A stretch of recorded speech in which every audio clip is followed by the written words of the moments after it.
Click lang po natin dito guys. Dito itong tatlong linya sa left side.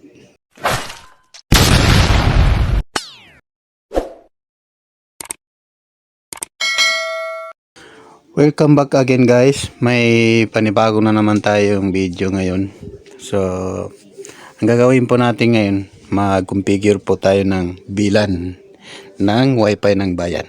So, ito po guys, log in muna tayo dito sa ating Bendo. Ito po. So, ito po yung SSID niya guys, itong TP-Link. Hindi pa kasi itong na-configure ang AP ko. So, ito po guys, dahil connected na po dyan, direct na po tayo pupunta dito sa ating, sandali lang, ganyan po siya guys. Dapat yan po ang una natin makikita, baka kasi yung mga baguhan pa malilito, naka-direct ako doon sa ating admin. So ito po siya guys, ito po ang dapat niyong makita pag mag-login kayo o maghulog sa Bendo na ang system po ay wifi ng bayan. So tuloy po tayo guys, login po tayo dito sa admin ni WB. Ito po.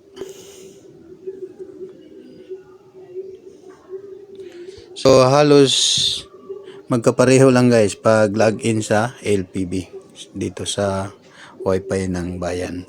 Ang pagkakaiba lang nila guys, ito sa admin, username niya, ito po admin at admin.com. Yan po siya. Then ang password admin din po. Yan.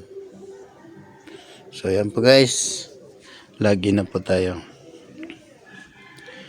Ngayon pagdating natin dito guys, para mahanap natin o ilagay natin sa bilan, click lang po natin dito guys, dito itong tatlong linya sa left side. Ito. So ito na tayo guys. Ito po ang sunod na i-click natin, itong network po.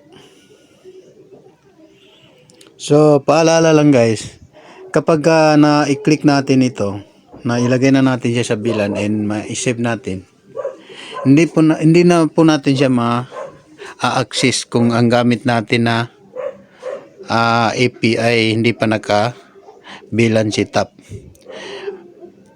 Merong iba kasi na nalilito. May nagtatanong doon sa una kong video na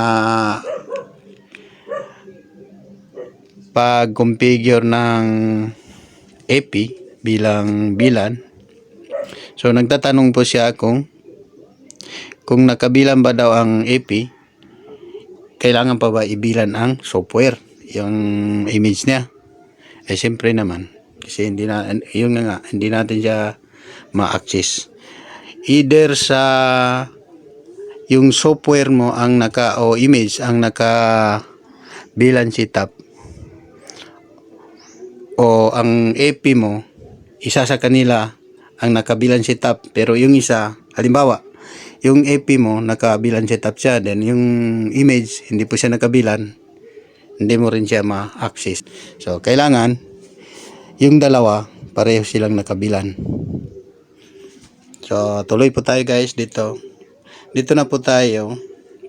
Click po natin dito sa router wifi dito, ito po siya. So ayan na po siya guys, bilan na po. Click lang po natin dyan. Then yung bilan ID po natin, pareho lang sila sa LPB image. Pareho sila ng bilan ID. Ito po, itong 30 na ito guys. Pag nag-configure po kayo ng AP nyo, kailangan po ninyo ito malalaman. Kasi hinihingi ng AP itong bilan ID. Kapag hindi niyo yan siya na ilagay, wala rin mangyayari, kasi hindi niya ma-access yung Bendo niyo po. So dahil na ilagay na natin siya sa bilan guys, pwede na po natin yan siya i-save o i-update dito. Dito lang po. Yan. Yan. Ayan. Nakasave na po yun siya guys. So ngayon, dahil hindi nakabilan yung AP natin, subukan natin siya i-access yung software natin.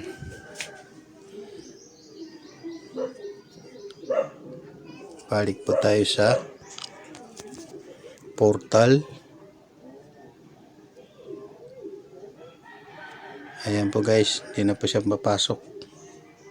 Hindi na po tayo makapasok. Balik tayo dito. Ayan. Bumitaw na po siya. Hindi na kasi niya ma-access. So ayan po siya guys. Obtaining IP na po siya kasi hindi na po niya mahabol kung saan na yung software na ginagamit natin kanina. Yan o.